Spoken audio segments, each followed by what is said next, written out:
So we're going to talk about how to become a highly valued horse industry employee. I know a lot of people do want to work in the horse industry, and this is just one of the things that you'll need.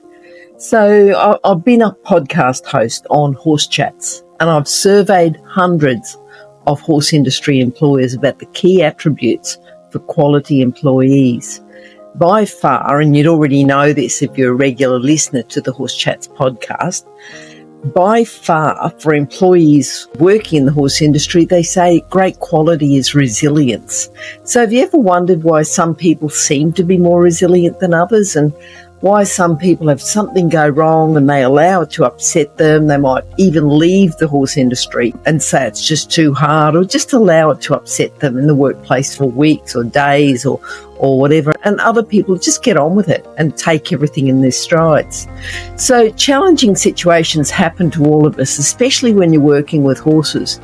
And you can choose to treat them as a problem or treat them as a challenge.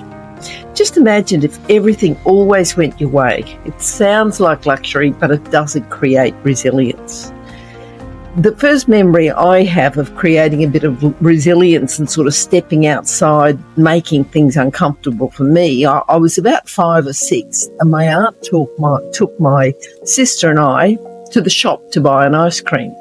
And she gave us some money and told us to ask the shopkeeper for an ice cream. The shopkeeper was very obliging. My sister went up and got the ice cream and very happy. It was great with that. But I was much too shy to do this. So my aunt got her ice cream, my sister got her ice cream, and because I was too shy to ask, I went without, which was certainly not a nice experience. Now, I'd already been going to acting lessons to overcome my shyness or drama. So when we got home, my mother asked me why I didn't just act or pretend to be confident enough to ask for the ice cream. And I thought about it. And the next time I went to the shop, I acted or I pretended I was confident enough to ask for an ice cream. It was almost like I was another person. This time I enjoyed the experience and especially enjoyed the ice cream. So while it was a painful experience at the time, I understand now that if I'd have been given the ice cream without having to ask for it myself, then I never would have developed that little bit of resilience and learned how to do something that I was uncomfortable with. So resilience is something that it's developed over time, overcoming difficult and ongoing experiences.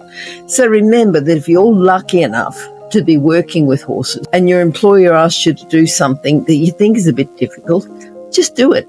Take on the challenge and continue to develop your resilience so you can become a highly valued horse industry employee.